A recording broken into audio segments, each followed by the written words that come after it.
Hello, my fellow Christian fiction lovers. Welcome to another video. Today, I'm going to be sharing with you all of my favorite authors across all the different genres and some of the authors that I want to read to zero.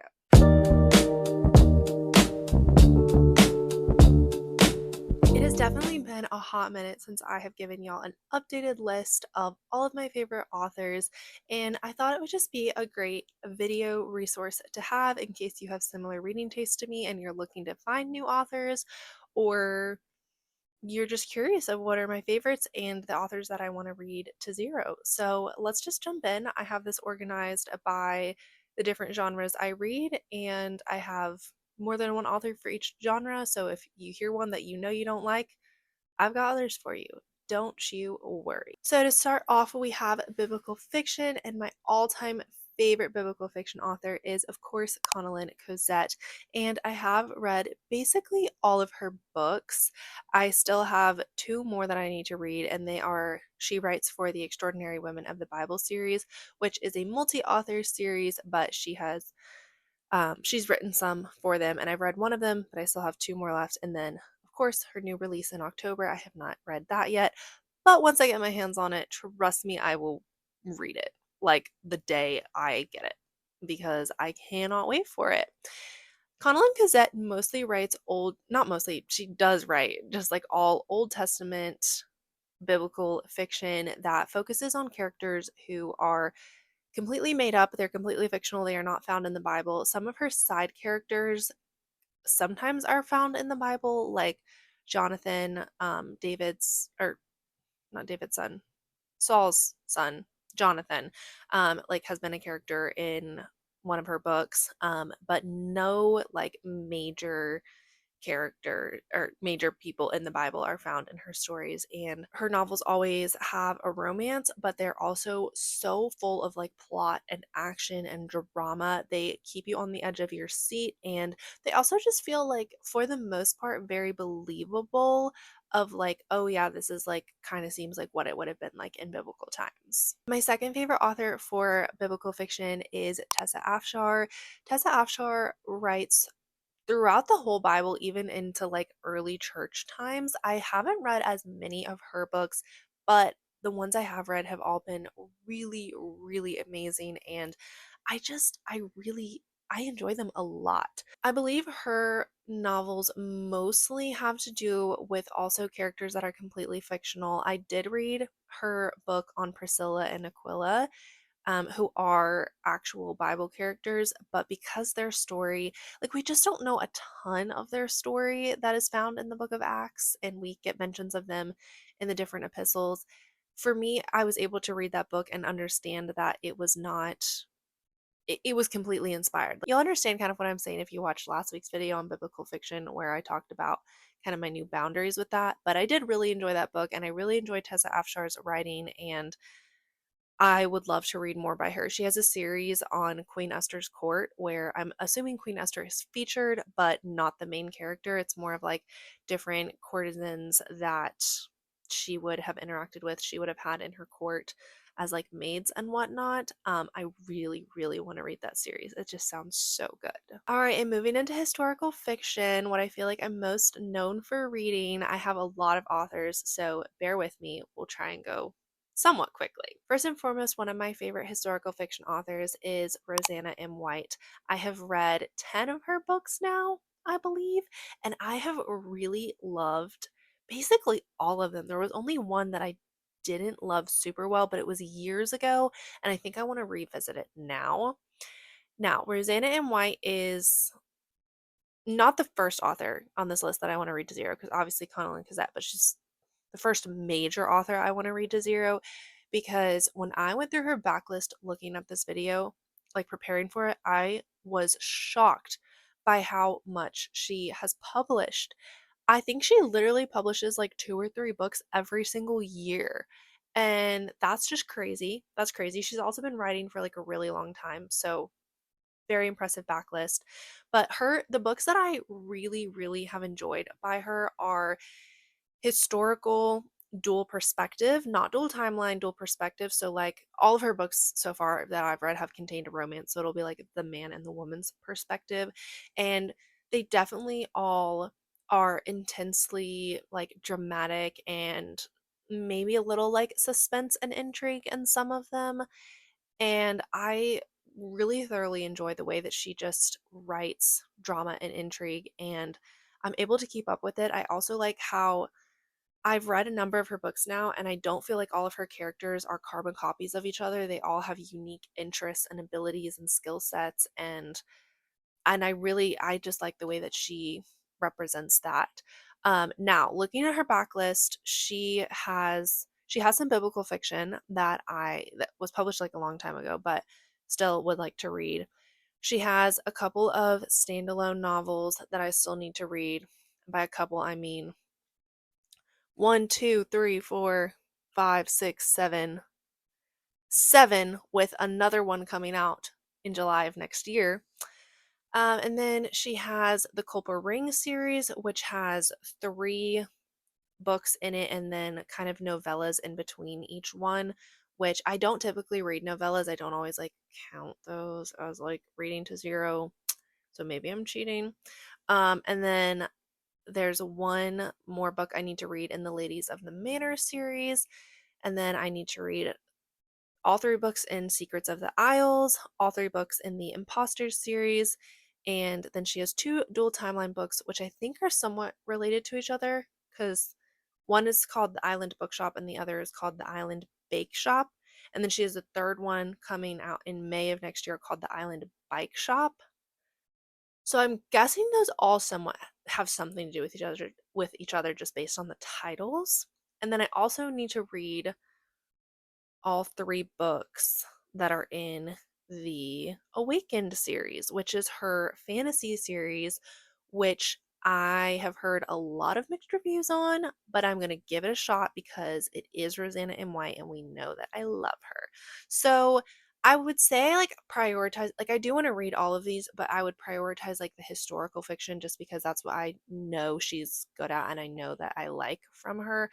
But I would definitely love to give the fantasy series a try. And if I start it and really don't like it, then I would just say, oh, well, I'm not going to rate her to 0 anymore. But as of right now, that's my biggest author that I want to get through their backlist. All right, and then I would say probably like my favorite World War II historical fiction author is Sarah Sundin. So, to my knowledge, Sarah Sundin mostly just writes or only writes World War II novels that have a lot of different elements in them.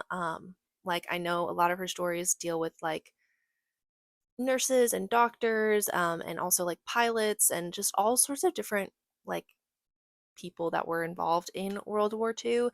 And I really definitely want to get through her backlist because they all seem similar enough to each other that I would like to get through them. I've read one full series by her, the Wings of Glory series, and then I've read 3 or 4 standalones from her, but I still need to read 4 more standalones, and then I need to read the Sunrise at Normandy series, the Waves of Freedom series, and the Wings of the Nightingale series, which all of 3 of those have 3 books each. So 9 in total for the series.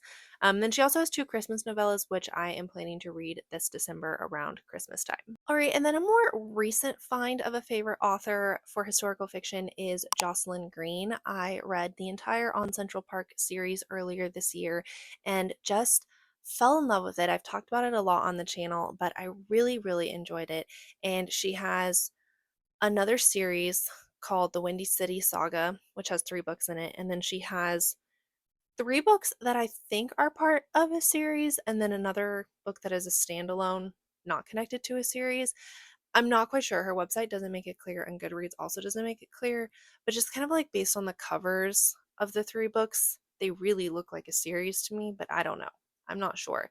But the On Central Park series was about 3 different young women who were roommates in the 1920s, in New York City, and they all kind of were involved in like a library or a museum or like some type of work like that.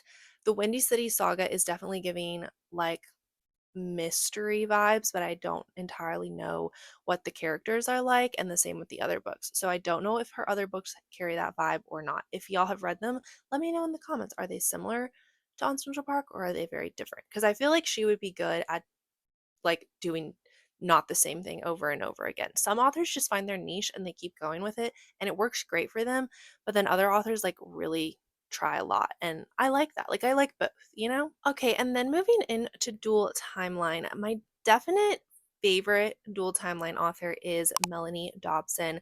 I've read 8 of her books over the years and basically every single one except for like one or two has been so amazing. And I read her most recent release back in like June, and then I read her most recent release and one of her older books in June, and I just loved both of them so much. She was one of the first few authors I started reading when I got into Christian fiction, and she has a way, most of her stories are World War II and contemporary dual timeline, and she has a way of weaving the two timelines together in such spectacular ways. And it often has to do with like finding a journal or like researching stuff about the past and just like finding different clues and tidbits of information that it's like, how do you even come up with all of that? And it's so fascinating to read every time. And I have always just every single one I've really enjoyed. There's only been one of hers that I've given 3 stars and one that I've given 3.5. Everything else has been 4 stars and above. Now, Melanie Dobson is not an author that I particularly want to read to zero just because some of her backlist doesn't appeal to me as much. And I also would say that about Tessa Afshar. I didn't mention that at the top of the video, but not every single author on this list is one that I want to read to zero. These are just like favorites, and then the ones that I want to read to zero, I'm kind of going more in depth on. So, another favorite dual timeline author that has also been a more recent find of mine is Amanda Cox. I have read 3 of her books in the last like 9 months and have just been so obsessed and in love with basically all of them. And she's not been publishing for as long as some of these other authors, so her backlist is not as extensive, thankfully, because it means I can actually get through it in a timely manner. So, as of right now, I've read 3 and I have 3 left, including the book that she is publishing in August. So Amanda Cox writes dual timeline in more of a like family connected way. So like a grandmother and granddaughter or like an uncle and a niece type of situation, and the connection is a lot more like you're just very aware of like, oh, this is how these characters are connected. It's not like you have to piece it together kind of the way Melanie Dobson writes it. Amanda Cox just writes characters who are like very deeply human, and she helps you empathize with them and just unpacks their story and unveils details about their lives and what's led them to where they are in their life in such an impacting way. And it just blows me away. Like the 3 books I read by her, it just blows me away how she unpacks their stories and makes me feel for them and want to give them a hug. And I really I love it so much. All right, and then the final genre we have is contemporary, and I only have one author for this section, and that is Miss T.I. Lowe. I love her books.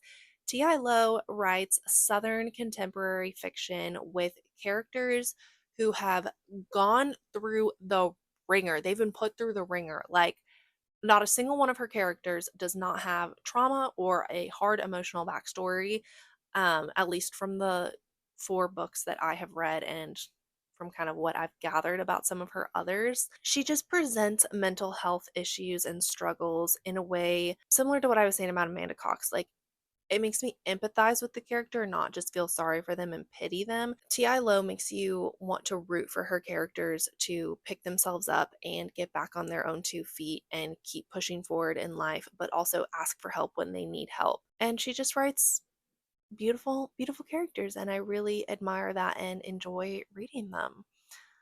And T.I. Lowe is also an author that I don't necessarily want to read to zero just because some of the books in her backlist they look a lot different than what she's published in the last 5, 6 years. And so I kind of am more interested in like what she's published in the last couple of years than like what she published kind of before, if that makes sense. So, those are my favorite authors for biblical fiction, historical fiction, and contemporary.